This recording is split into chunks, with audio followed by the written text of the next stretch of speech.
महापुरुषांच्या अवमानावरून उदयनराजेंनी सरकारवर सडकून टीका केल्याचं सध्या बघायला मिळत आहे। महत्त्वाची बातमी आपण बघतोय।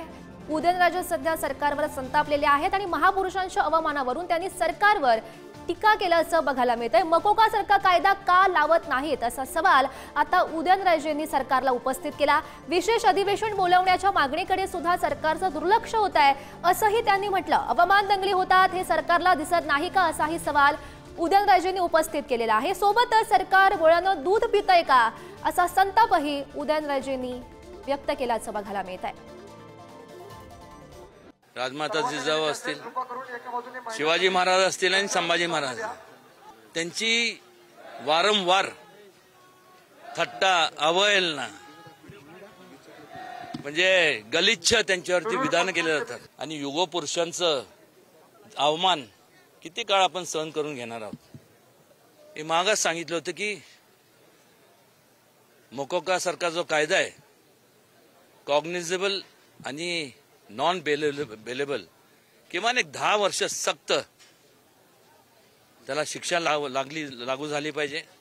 ह्यांनी जर अधिवेशन बोलवलं नाही विशेष अधिवेशन तर त्याचा असा अर्थ होणार आहे की यांना शिवाजी महाराज छत्रपती शिवाजी महाराज छत्रपती संभाजी महाराजांचा अवमान व्हावा ही त्यांची सगळ्यांची मनापासूनची इच्छा आहे आणि मग लोकांनी ह्यांना त्यांच्या जागा दाखवून द्याव्यात। ऐकत नाही पण त्यांनी ऐकलं पाहिजे। ऐकणं म्हणण्यापेक्षा त्यांना कळायला पाहिजे का नाही सगळ्यांना।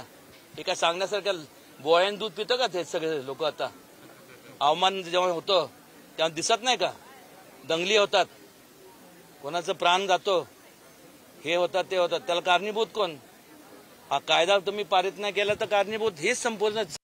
उदयनराजे कधी कधी खरं बोलतात, तिथे राहून खरं बोलतात। उदयनराजे त्यांच्या डोक्यात एकदा राग आला की तो कशा पद्धतीनं काढतील, खरं बोलतात। काय आहे, कोण फिरताय? जर महापुरुषांचा अवमान करण्याची यादी काढली कोश्यारीपासून तर राज्यामध्ये किती लोकांवर कारवाई झाली, कुणावर कारवाई झाली। आणि म्हणून महापुरुषाचा अवमान करणाऱ्यांना सरकार पाठीशीच घालते आहे असं चित्र महाराष्ट्रात आहे। त्यामुळे उदयनराजे बोलले ते खरं बोलले।